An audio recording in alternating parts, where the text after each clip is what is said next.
네, 오늘 신명기 2장 1절부터 25절 말씀을 가지고 함께 은혜 받기를 원합니다. 이스라엘은 그들의 불순종으로 인해서 하나님께서 방향을 돌렸다는 그 표현이 오늘도 그리고 어제 본문에도 계속 나오고 있죠. 방향을 돌려. 하나님께서 방향을 돌려 이스라엘을 광야로 들어가게 하십니다.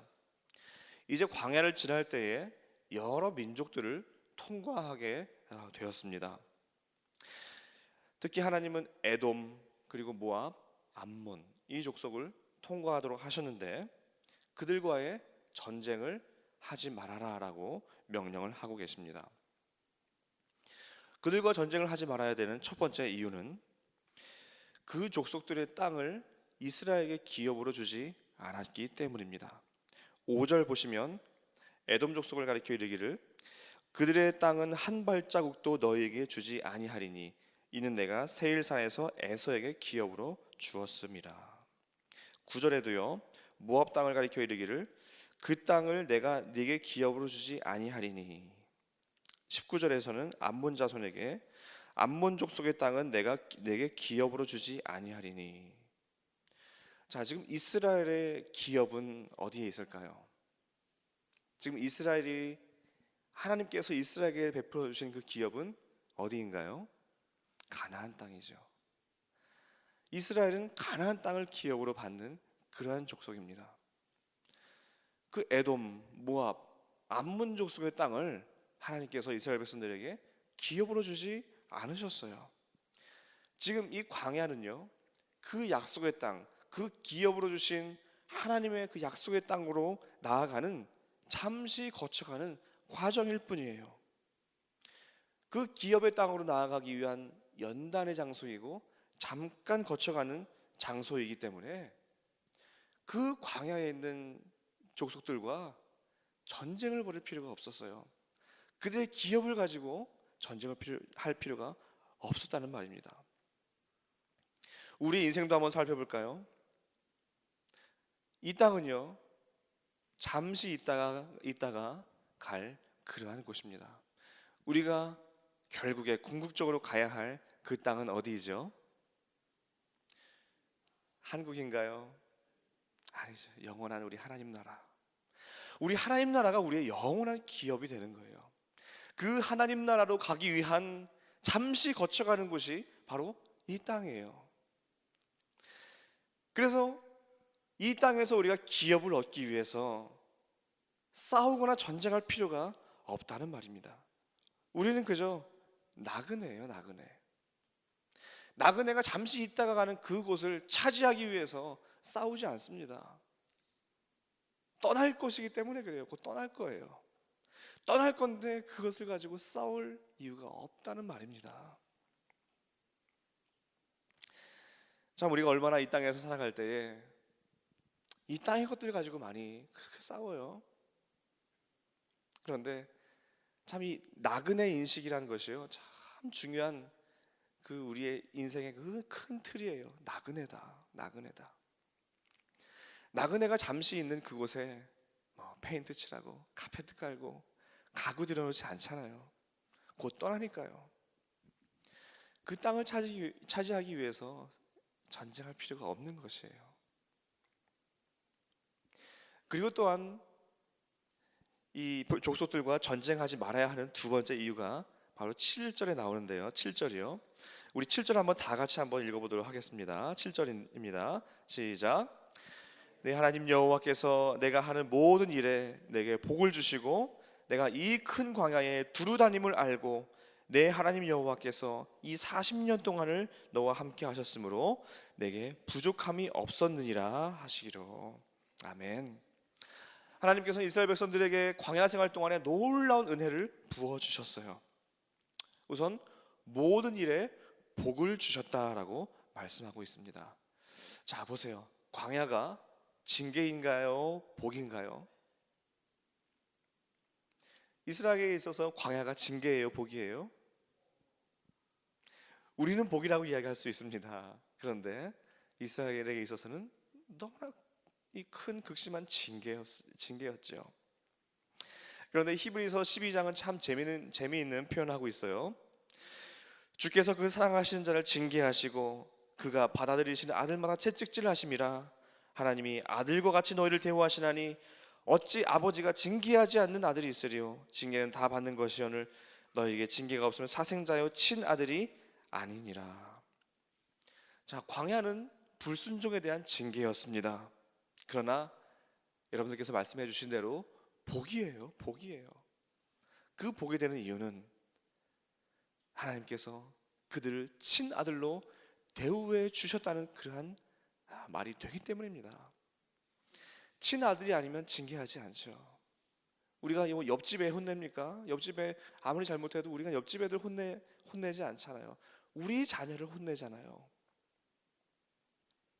이스라엘 백성들의 그 광야가 불순종에 의한 징계였지만 결국에는 하나님의 자녀됨의 그 모습을 볼 수 있는 복이 된다. 우리 인생도 이 광야 같은 인생길을 살아갈 때에 참 인생의 짐이 너무나 무겁고 삶의 고난이 너무나 무거워서 아니 도대체 내가 무슨 얼마나 큰 잘못을 했길래 이렇게 내 인생이 힘든가라고 생각을 할 때가 있습니다. 그러나 하나님께서는 당신의 자녀를 고난 속에 내버려 두는 그런 하나님이 아니라는 것을 우리가 알 때에 그것이 징계가 아니라 복임을 볼 수 있습니다. 모든 일에 복을 주셨다고 말씀하셨잖아요. 모든 일에. 우리 예수님도 말씀하셨죠. 악한 자라도 자녀에게 좋은 것으로 줄 줄 알거든 하물며 하늘에 계신 너희 아버지께서 그 사랑하시는 자에게 좋은 것으로 주시지 않겠느냐. 그러기에 지금 나에게 있는 것 하나님께서 주신 가장 좋은 것인 줄로 믿습니다. 고난도 그런가요? 고난도 그런가요? 맞습니다. 고난도 그런 거예요. 고난도 지금 나에게 주신 하나님의 최고의 좋은 것이 바로 고난일 수가 있기 때문에 주신 거예요. 광야가 복이 되는 또 하나의 이유는 7절에 계속 보면 40년 동안을 너희와 함께 하셨다라고 말씀을 하고 있습니다. 40년 동안을 너희와 함께 하셨다. 그 징계같이 보였던 그 광야 생활 동안에 아버지 되셨던 하나님은 그 아들을 위해서 한순간도 떠나지 않으셨다라는 것입니다. 우리가 어제 그저께 묵상했던 말씀이 무엇입니까? 1장 31절에 광야에서도 너희가 당하였거니와 사람이 자기 아들을 안는 것 같이 너희 하나님 여호와께서 너희가 걸어온 길에서 너희를 안으사 이곳까지 이르게 하셨느니라. 이게 너무나 따뜻한 표현 아니에요? 사람이 자기 아들을 안는 것 같이. 부모가 자녀를 안을 때 어떤 마음으로 안을까요? 저도 제 쌍둥이 아이들을 안을 때에 이렇게 안으면 그 숨소리도 예뻐요. 울어도 예쁘고 그냥 때를 써도 예쁘고 똥을 싸도 예쁘고 모든 것이 이제 예쁜 거예요. 그리고 어디 다치지는 않을까, 어디가 아프지는 않을까 그런 마음으로 안고 있는 거예요. 하나님께서 뭐라 그러세요? 너희를 안으사 이곳까지 이르게 하셨느니라. 너희를 안으사. 그 광야 같은 그 인생길에서 하나님께서 이스라엘 백성들을 안고 계셨듯이 저와 여러분들을 안고 계시는 줄로 믿습니다. 지금도 우리는 그 하나님의 품 안에 있는 거예요. 신명기 8장 4절에도 이렇게 표현하고 있어요. 이 40년 동안에 내 의복이 헤어지지 아니하고 내 발이 부르트지 아니하였다. 조금 더 멀리 가서요. 신명기 31장 6절에서도 너희는 두려워하지 말라 떨지 말라 이는 내 하나님 여호와 하나님께서 그가 너와 함께 가시며 결코 너를 떠나지 아니하시며 버리지 아니할 것임이라. 우리 하나님은요 한순간도 이스라엘 백성들을 그 광야 속에서 버려두시거나 떠나지 아니하셨어요. 저와 여러분들의 인생길에도 그렇게 하실 줄로 믿습니다. 그리고 7절에서 또 뭐라고 말씀하십니까? 내게 부족함이 없었느니라. 내게 부족함이 없었느니라. 이스라엘 백성들의 광야 생활 동안에 그들은 갈 길을 알지 못하였습니다. 그러나 또 어제 본문에서 뭐라고 말씀하고 있어요? 33절에 그가 너희보다 먼저 그 길을 가시며 장막칠 곳을 찾으시고 밤에는 불로 낮에는 구름으로 너희가 갈 길을 지시하신 자이시니라. 광야길 처음 가는 길이잖아요. 길을 몰라요. 내비게이션도 없어요. 그런데 우리 하나님께서 앞서 가시며 장막칠 곳을 찾으셨다. 밤에는 불로 낮에는 구름으로 인도하셨다라고 말씀하고 있어요. 목이 마릅니까? 물을 주셨습니다. 배가 고픕니까? 만나와 메추라기를 주셨어요. 부족함이 없었어요. 사실은 광야는 모든 것이 부족한 곳이죠. 집도 없죠. 뭐 내가 농사 짓는 것도 아니죠. 내가 항상 이동해야 되죠. 사실은 모든 것이 부족합니다. 그러나 모든 것이 부족하지 않은 곳이 바로 광야였어요. 그 이유는 무엇입니까? 누가 계시니까요? 공급자. 공급자 하나님께서 계시기에 그 광야는 부족한 것이 아니에요. 하나님이 다 공급해 주시기 때문에 그렇습니다. 그 광야는 바로 시편 23편 1절이 그대로 실현된 그 공간이었어요. 여호와는 나의 목자시니 내게 부족함이 없으리로다. 이 말씀이 그대로 실현된 그곳이 광야예요. 하나님께서는 그 광야에서 모든 것을 공급해 주셨어요. 저 여러분들의 인생 가운데서도 사실 많은 것들이 부족할 수가 있습니다.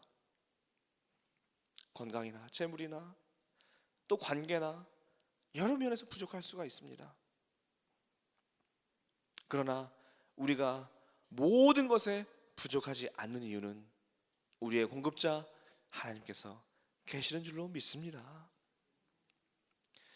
부족함을 느끼는 한 가지 이유가 있어요. 이스라엘 백성들이 모든 것이 사실 부족함이 없었지만 항상 그들은 부족하다고 느꼈어요. 그 이유는 애굽을 자꾸 생각하니까 그래요. 애굽 때는 안 그랬는데, 애굽 때는 마늘과 부추도 먹었는데, 애굽 때는 내 고깃가마 옆에 있었는데, 이렇게 애굽을 생각하니까 광야는 모든 것이 부족해요. 우리도 자꾸 세상과 비교하면 부족해요. 저 사람은 저런 거 타는데, 저 사람은 저런 집에 사는데, 저 사람은 저런 거 입는데, 내가 한국에서는 안 그랬는데, 이렇게 생각하다 보면요, 이 미국 생활이 모든 것이 부족한 거예요. 그런데 그 애굽을 우리가 생각하는 사람이 아니에요. 우리가 이전 거 생각하는 사람이 아니란 말이에요. 우리는 지금 나와 함께 계신, 그리고 지금 나에게 허락하신 그 하나님, 그 공급자 되시는 하나님만 붙잡을 때에 그때 우리는 비로소 부족함이 없는 삶을 살 수 있다는 말씀입니다. 이 신명기의 결론이 어떻게 나는지 아십니까? 이 신명기의 결론은 이렇게 나요. 33장 29절에 이스라엘이여 너는 행복한 사람이로다. 여호와의 구원을 너같이 얻은 백성이 누구냐? 그는 너를 돕는 방패시오 내 영광의 칼이시로다. 아멘. 이스라엘이여 너는 행복한 사람이로다. 이것이 신명기의 결론이에요. 너같이 이런 구원을 받은 자가 어디에 있느냐? 그런데 이 말씀은요, 저와 여러분들을 향한 말씀이에요. 우리같이 이런 구원을 받은 사람이 어디 있습니까? 우리와 같이 이런 은혜를 받은 사람이 어디에 있어요? 그러기에 우리는 행복한 사람이 되는 줄로 믿습니다. 이 광야조차도. 그래서 다시 한번 여쭙겠습니다. 광야가 징계예요, 복이에요? 복이에요. 광야가 부족해요, 부족하지 않아요? 부족하지 않아요. 광야가 불행이에요, 행복이에요? 행복이 되는 거예요. 하나님께서 이처럼 모든 일에 복을 주시고 40년 동안 떠나지 아니하시고 또 부족함이 없게 하시는 그 너무나 그 놀라운 그분. 그러기에 우리가 이 광야 속에서 에돔이랑 싸울 필요도 없고요, 모압이랑 싸울 필요도 없고요, 암몬이랑 싸울 필요가 없어요. 잠시 떠나가는 곳이기 때문에 그래요. 우리에게는 공급자 되시는 하나님이 계시기 때문입니다. 그 유일한 공급자 되시는 그 하나님, 그 하나님 붙잡고 이 광야 같은 인생길을 참 행복한 사람으로, 그리고 복을 누리며 하나님께서 공급해 주시는 그 모든 것들 받아 누리며 그렇게 행복자로서 살아가시는 저와 여러분들 되시기를 간절히 바랍니다.